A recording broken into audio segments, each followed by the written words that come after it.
जब कोई इंसान अपने टाइम से आगे सोचता है, तब सोसाइटी उसे समझने के बजाय जज करती है। उसके इंटेंशंस को क्वेश्चन किया जाता है, उसके कैरेक्टर पर डाउट किया जाता है और उसकी बिलीफ्स को ईगो का नाम दे दिया जाता है। भगत सिंह के साथ भी कुछ ऐसा ही हुआ। जब भगत सिंह ने ओपनली ये एक्सेप्ट किया कि वो गॉड पर बिलीव नहीं करते, तब लोगों ने तुरंत एक कंक्लूजन बना लिया। लोगों ने कहा कि भगत सिंह एथियस्ट इसलिए बने क्योंकि वो एरोगेंट हो गए थे। उन्हें अपनी इंटेलिजेंस पर ज्यादा घमंड हो गया था। उन्हें लगने लगा था कि वो सब कुछ समझ चुके हैं, इसीलिए उन्होंने गॉड को रिजेक्ट कर दिया। भगत सिंह को यह बात डीपली हर्ट करती है, क्योंकि उनके लिए एथियज्म कोई ईगो का डिसीजन नहीं था। वो एक लॉन्ग प्रोसेस था, एक इंटेलेक्चुअल जर्नी थी, एक ऑनेस्ट सर्च थी ट्रूथ के लिए।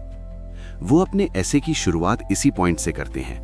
वो कहते हैं कि लोगों ने उन्हें एथियस्ट समझने की कोशिश ही नहीं की। लोगों ने बस अज्यूम कर लिया कि वो एरोगेंट है। वो क्लियरली एक्सप्लेन करते हैं कि जब वो छोटे थे, तब वो भी एक नॉर्मल रिलीजियस लड़के की तरह ही थे। वो गॉड पर बिलीव करते थे, वो प्रेयर्स करते थे, वो रिलीजियस रिचुअल्स फॉलो करते थे। उनका अपब्रिंगिंग एक रिलीजियस एनवायरनमेंट में हुआ था। उनके फैमिली मेंबर्स रिलीजियस थे, उनके आसपास का एनवायरनमेंट रिलीजियस था। मतलब एथियज्म उनका डिफॉल्ट स्टेट नहीं था। वो एथियस्ट पैदा नहीं हुए थे। ये एक इंपॉर्टेंट पॉइंट है, क्योंकि भगत सिंह ये शो करना चाहते हैं कि उनका एथियज्म कोई रिबेलियन नहीं था, वो कोई सडन इमोशनल रिएक्शन नहीं था, वो एक ग्रेजुअल इंटेलेक्चुअल ट्रांसफॉर्मेशन था। जैसे जैसे वो बड़े होते गए, उन्होंने पढ़ना शुरू किया। उन्होंने फिलॉसफी पढ़ी, उन्होंने साइंस पढ़ी, उन्होंने हिस्ट्री पढ़ी, उन्होंने रेवोल्यूशनरी थिंकर्स के आइडियाज पढ़े और धीरे धीरे उन्होंने चीजों को क्वेश्चन करना शुरू किया। ये क्वेश्चनिंग ईगो से नहीं आई थी, ये क्वेश्चनिंग क्यूरियोसिटी से आई थी। वो समझना चाहते थे कि दुनिया कैसे काम करती है। वो समझना चाहते थे कि ट्रूथ क्या है। भगत सिंह कहते हैं कि अगर कोई इंसान सिर्फ इसलिए गॉड पर बिलीव करता है क्योंकि उसे बचपन से यह सिखाया गया है, तो वो बिलीफ जेन्युइन नहीं है, वो इनहेरिटेड बिलीफ है। वो कहते हैं कि रियल बिलीफ तब होता है जब तुम कॉन्शियसली चूज करते हो, जब तुम लॉजिकली समझकर एक्सेप्ट करते हो। उन्होंने खुद से पूछा, क्या मैं गॉड पर बिलीव करता हूं क्योंकि ये सच है या क्योंकि मुझे ये बचपन से सिखाया गया है? ये क्वेश्चन उनकी जर्नी का टर्निंग पॉइंट बन गया। वो ब्लाइंडली बिलीव नहीं करना चाहते थे, वो समझकर बिलीव करना चाहते थे। जैसे जैसे उन्होंने और पढ़ा और सोचा, उन्होंने रियलाइज किया कि उनका बिलीफ वीकन हो रहा है। ये प्रोसेस इजी नहीं था, क्योंकि बिलीफ सिर्फ इंटेलेक्चुअल चीज नहीं होती, वो इमोशनल भी होती है। जब तुम किसी चीज पर सालों तक बिलीव करते हो, तो उसे क्वेश्चन करना अनकंफर्टेबल होता है। भगत सिंह भी इस डिस्कंफर्ट से गुजरे। वो ओपनली एक्सेप्ट करते हैं कि एथियज्म अडॉप्ट करना उनके लिए इजी नहीं था, वो एक पेनफुल प्रोसेस था, क्योंकि वो अपने इनहेरिटेड बिलीव्स को छोड़ रहे थे। लेकिन उन्होंने एक इंपॉर्टेंट डिसीजन लिया। उन्होंने डिसाइड किया कि वो ट्रूथ को कंफर्ट पर चूज करेंगे। अगर ट्रूथ अनकंफर्टेबल है, तब भी वो उसे एक्सेप्ट करेंगे। ये करेज का काम था, ये ईगो का काम नहीं था। भगत सिंह कहते हैं कि ईगो और इंटेलेक्चुअल ऑनेस्टी में डिफरेंस होता है। ईगो तुम्हें कन्विंस करता है कि तुम हमेशा सही हो। इंटेलेक्चुअल ऑनेस्टी तुम्हें अलाउ करती है एक्सेप्ट करने के लिए कि तुम गलत हो सकते हो। भगत सिंह ईगो से ड्रिवन नहीं थे, वो इंटेलेक्चुअल ऑनेस्टी से ड्रिवन थे। वो ट्रूथ ढूंढ रहे थे, ना कि वैलिडेशन। इस पार्ट में वो एक और इंपॉर्टेंट पॉइंट रेज करते हैं। वो कहते हैं कि सोसाइटी में लोग क्वेश्चनिंग को एरोगेंस समझते हैं। अगर तुम ट्रेडिशन को फॉलो करते हो तो तुम हम्बल हो, अगर तुम ट्रेडिशन को क्वेश्चन करते हो तो तुम एरोगेंट हो। ये माइंडसेट डेंजरस है, क्योंकि ये क्रिटिकल थिंकिंग को डिस्करेज करता है। भगत सिंह कहते हैं कि क्वेश्चनिंग प्रोग्रेस का फाउंडेशन है। अगर लोग क्वेश्चनिंग बंद कर देते तो साइंस एग्जिस्ट नहीं करती, फिलॉसफी एग्जिस्ट नहीं करती, प्रोग्रेस एग्जिस्ट नहीं करती। क्वेश्चनिंग एरोगेंस नहीं है, क्वेश्चनिंग क्यूरियोसिटी है। भगत सिंह ये भी क्लियर करते हैं कि उन्होंने एथियज्म अडॉप्ट करने के बाद कभी क्लेम नहीं किया कि वो सुपीरियर हैं। उन्होंने कभी नहीं कहा कि बिलीवर स्टूपिड हैं। उन्होंने सिर्फ इतना कहा कि उनका बिलीफ सिस्टम डिफरेंट है। उन्होंने अपने बिलीफ्स इंपोज नहीं किए, वो सिर्फ एक्सप्लेन कर रहे थे कि उन्होंने एथियज्म क्यों चूज किया। इस पार्ट का सबसे पावरफुल मोमेंट तब आता है जब वो एक्सेप्ट करते हैं कि उनका एथियज्म उनकी स्ट्रेंथ का रिजल्ट नहीं था, वो उनकी वल्नरेबिलिटी का रिजल्ट था।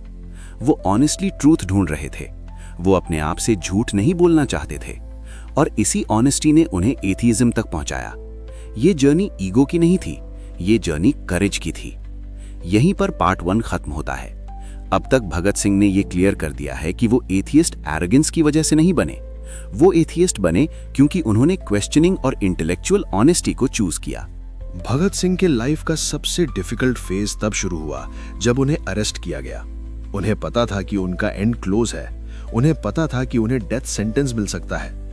ये वो मोमेंट होता है जहां ज्यादातर लोग गॉड की तरफ वापस लौट जाते हैं। जब इंसान डेथ का सामना करता है तब उसका कॉन्फिडेंस हिल जाता है, तब उसका लॉजिक वीक पड़ने लगता है, तब उसका फियर स्ट्रांग हो जाता है। और इसी फियर में लोग गॉड को याद करते हैं, लोग प्रेयर करते हैं, लोग होप करते हैं कि कोई डिवाइन पावर उन्हें बचा लेगी। भगत सिंह भी इस प्रेशर से गुजरे। जेल में उनके आसपास के लोग, उनके दोस्त और रिलीजियस लोग उन्हें कन्विंस करने की कोशिश करते हैं। वो कहते हैं, अब तो गॉड को मान लो, अब तो प्रेयर कर लो, ये तुम्हारी लास्ट चांस है। उनका मानना था कि जब डेथ सामने होती है तब हर इंसान गॉड पर बिलीव करने लगता है। लेकिन भगत सिंह ने मना कर दिया। उन्होंने प्रेयर करने से मना कर दिया, उन्होंने गॉड पर बिलीव करने से मना कर दिया। ये डिसीजन उनका सबसे पावरफुल डिसीजन था, क्योंकि एथियज्म तब तक इजी होता है जब लाइफ सेफ होती है, जब तुम कंफर्टेबल हो, जब तुम सेफ हो। लेकिन एथियज्म तब रियल होता है जब तुम डेथ के सामने खड़े हो और तब भी तुम अपने बिलीव्स को चेंज नहीं करते। भगत सिंह कहते हैं कि अगर वो फियर की वजह से गॉड पर बिलीव करने लगते तो वो इंटेलेक्चुअल डिसऑनेस्टी होती। वो कहते हैं कि अगर गॉड एग्जिस्ट करता है तो वो मेरे फियर बेस्ड बिलीफ को एक्सेप्ट नहीं करेगा, और अगर गॉड एग्जिस्ट नहीं करता तो प्रेयर का कोई मीनिंग नहीं है। इसलिए उन्होंने डिसाइड किया कि वो ऑनेस्ट रहेंगे, वो फियर की वजह से अपने बिलीव्स को चेंज नहीं करेंगे। ये करेज का अल्टीमेट फॉर्म था। भगत सिंह कहते हैं कि डेथ का सामना करते वक्त उन्हें रियलाइजेशन हुआ कि इंसान को अपनी रिस्पॉन्सिबिलिटी खुद लेनी होती है।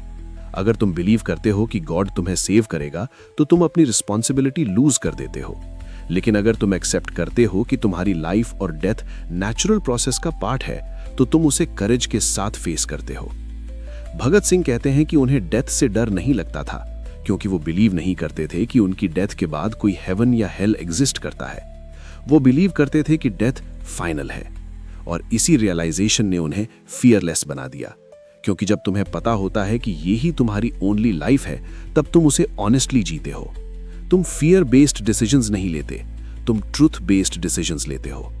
भगत सिंह ये भी कहते हैं कि उनका एथियज्म उन्हें वीक नहीं बनाता, उनका एथियज्म उन्हें स्ट्रांग बनाता है। क्योंकि वो अपनी स्ट्रेंथ के लिए गॉड पर डिपेंड नहीं करते, वो अपनी स्ट्रेंथ के लिए खुद पर डिपेंड करते हैं। वो कहते हैं कि रियल करेज ये नहीं है कि तुम गॉड पर बिलीव करो, रियल करेज ये है कि तुम ट्रूथ को एक्सेप्ट करो, चाहे वो अनकंफर्टेबल ही क्यों ना हो। रियल करेज ये है कि तुम अपनी रिस्पॉन्सिबिलिटी एक्सेप्ट करो। रियल करेज ये है कि तुम फियर के सामने ऑनेस्ट रहो। भगत सिंह कहते हैं कि उनका एथियज्म उनकी एरोगेंस का रिजल्ट नहीं था, उनका एथियज्म उनकी इंटेलेक्चुअल ऑनेस्टी का रिजल्ट था।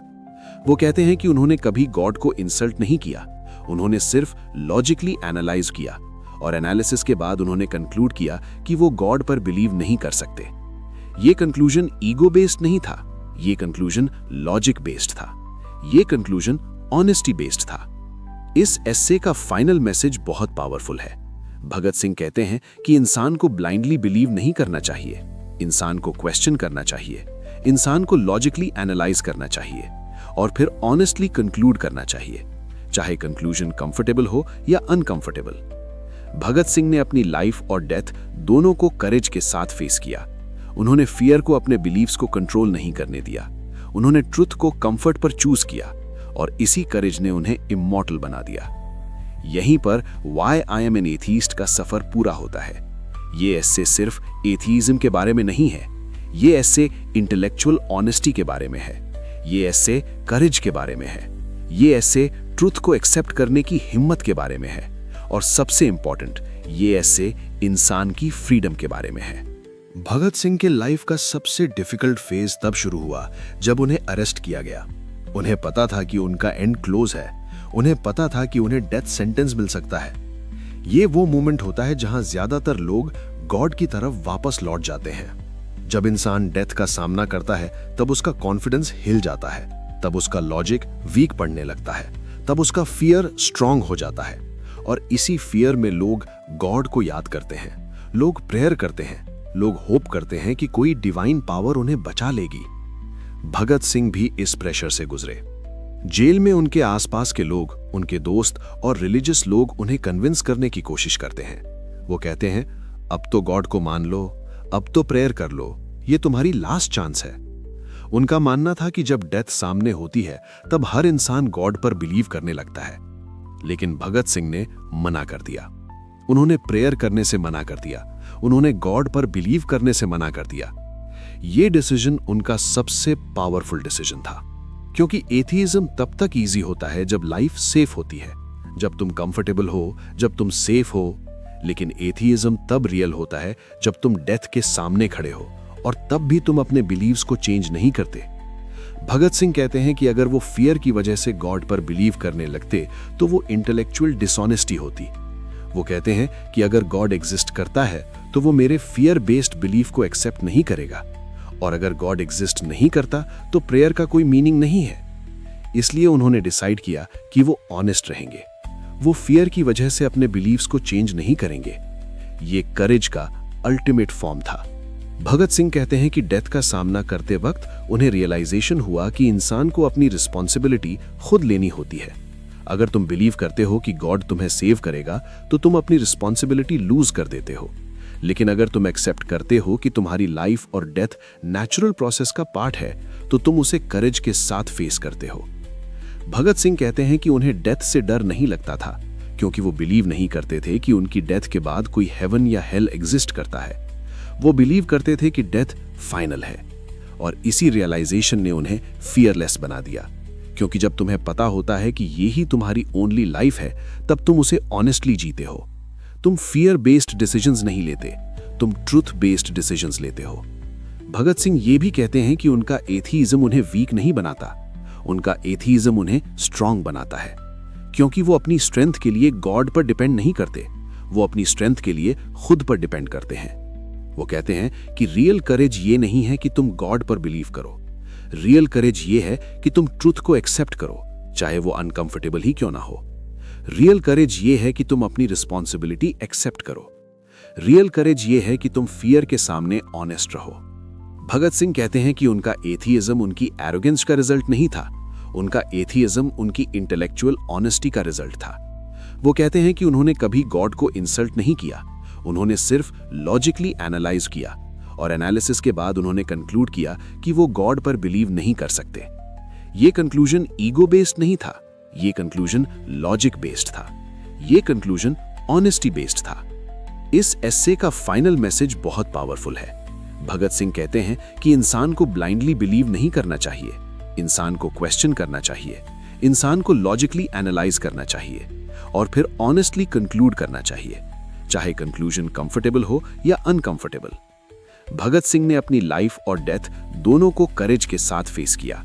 उन्होंने फियर को अपने बिलीव्स को कंट्रोल नहीं करने दिया, उन्होंने ट्रुथ को कंफर्ट पर चूज किया, और इसी करेज ने उन्हें इमॉर्टल बना दिया। यहीं पर why I am N atheist का सफर पूरा होता है। ये एस्से सिर्फ एथीइज्म के बारे में नहीं है, ये एस्से इंटेलेक्चुअल ऑनेस्टी के बारे में है, ये एस्से करेज के बारे में है, ये एस्से ट्रुथ को एक्सेप्ट करने की हिम्मत के बारे में है, और सबसे इंपॉर्टेंट, ये